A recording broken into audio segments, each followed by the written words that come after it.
Right, so as you might imagine, lots of different players in global markets, but AutoNation, is that really the biggest that we could find? Is there anything else that I should have looked at? No, I think in terms of distributors and distribution businesses, it's kind of a niche, and as you've said, even in South Africa, they fit in as a part of a larger group.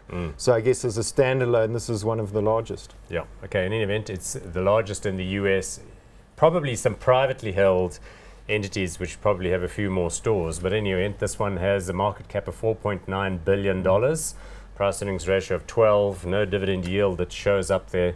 It's one that kind of came out of and was founded by the same guy, Wayne Huizenga, who started Blockbuster and the Miami Dolphins he owned at some point, and then also the company Waste Management. That's probably more important. Yeah, so it's been a bit of a roll-up play where they've been consolidating independent dealerships and sort of regional groups and to make a large listed group.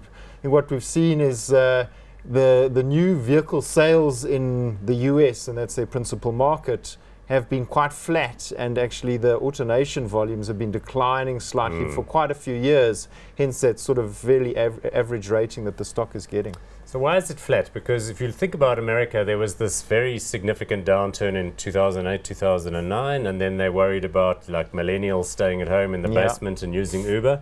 But now we should be in a phase where people are moving out, wanting to adopt more normal consumer habits. Yeah, it does seem that possibly we have reached sort of peak cars in terms of annual volumes and annual sales, and there are alternative transport methods, and I think that's also represented in the prospects for the business, because they don't look that exciting, because there's still it's a big car market, but it's just not a growing car market, and that's, I guess, the issue. The growth is elsewhere.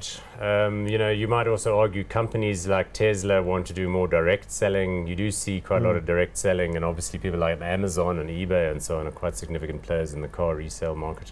So hot or not? I mean, it's difficult. I think the medium-term prospects aren't great, and you're seeing it in the motor manufacturers and their ratings as well. So I'm going to say not on the